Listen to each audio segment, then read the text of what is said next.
Alright, good morning. This morning I have a review of the ThinkTank Lens Changer 3. I probably know what you're already thinking. Lens changers aren't exactly good bags for shooting stuff like this. They're more of an event bag. But I have been looking for a small bag to work out effectively once your camera's out of your bag. Sort of a shooting solution instead of a carrying solution. And the lens changer bag really appealed to me in that regard. So they sent me one, and I figured I'd do a quick review. I've actually had the bag for a month now, and I've been using it a lot more than I thought I would. The big thing I really like about it is it's much thinner than the regular Retro 10. My Retro 10's right over here, and just for a thickness comparison, that's the Retro 10, that's the lens changer.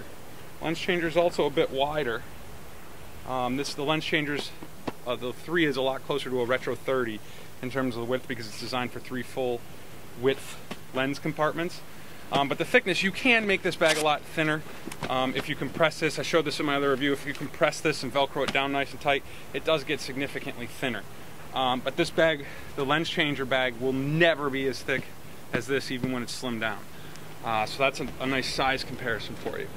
Now the big thing is, they'll tell you this is a lens changer, it's not a camera bag. So there's no spot for a camera in it. Well, there's a camera in here. So let me show you, and you do have to carefully open it because the camera's just sitting here like this. Now it'll actually sit in there, even if I juggle it around a bit. The trick is, the length of the lens attached to the body can't be any deeper than, the lens must be longer than the thickness of the pocket. Otherwise it'll fall out. And with a 24L on a 5D, it's very close. So when you open it, you just have to be careful. It will sit there, it's balanced very well. It kind of naturally sits there. So you can carry a camera in it. You just have to be careful. If you put a 24 to 70 on it, this is a 100 to 400. If you put a long lens on it, it won't fall out at all. It's impossible. As soon as the lens length is longer than the depth of this pocket, you're all set. So that's a nice thing to know.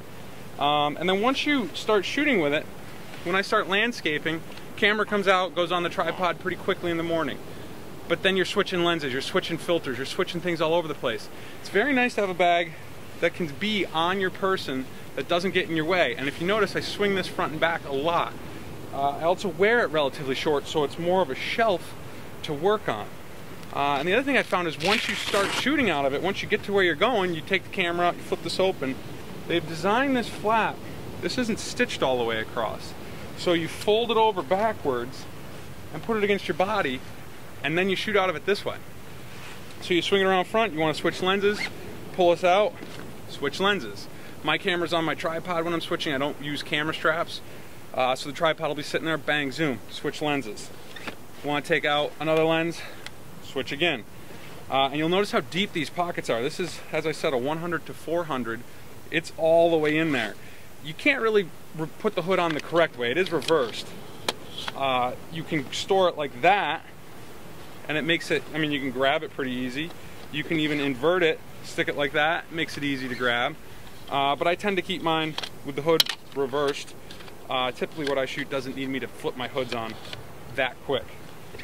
And then the other thing I like about it, 3 lenses wide. I don't landscape with more than 3 lenses, and one of them's out on the camera as soon as I start. So I really only need 2 spots. But the third spot for me is where I keep all my accessories. So I have my teleconverter, my round filters, and then my grad filter set. All fit perfectly in the third cubby. And it's actually, you've seen my review of the Retro 10, you know I like the Retro 10. When you're shooting, this is actually easier to shoot out of. Everything just fits in the cubby, they can't interchange, the padding's thinner, it's faster to get in and out, works very well. There's also a very nice pocket here. My memory card wallet usually lives in there, or the other trick I do is once I start shooting, we're obviously around the ocean a lot, and I'm known to get a little close to the water at times. I'll put my wallet and my cell phone in this pocket. It fits an iPhone 4 in my wallet, no problem. And then if I get a little too close to the water, generally my camera bag's safe because my lenses are in it and I'm not that stupid. So by doing that, these stay dry. I have been wet on a couple sunrises with the storms we've had lately. I've been splashed up to my belt line. So in that situation, I actually was using this bag. My cell phone and my wallet were actually in this pocket, and they were absolutely fine, which was a very nice thing. And losing iPhones is not inexpensive. So yeah, again, it's pretty basic. 3 holes. Your lenses fit in. They come in and out very nicely. This is about the biggest hood Canon makes that's detachable. I mean, the 2.8 tellies are bigger, but they wouldn't be used in a bag like this. Everything goes in and out very easily. Plenty of room. A 24-70, any sort of lens like that just goes flying in and out of here very easily for lens changes. You have the same Velcro tabs as the Retro. I keep the Velcro fully exposed on this because I keep a camera in there. And it's a very basic bag. Now the other thing I'd like to show you is in the back, they put a very nice accessory pocket. It's actually the same pocket that's inside the Retro 10. But on the lens changer, it's in the back. I actually prefer this setup because you can get out your little knickknacks, your pens, your pieces of paper, your business cards without opening the whole camera bag. So in the stealth point of view, if you're on a train or a subway or just out in public, you don't have to expose all your camera gear to get out whatever you keep back here.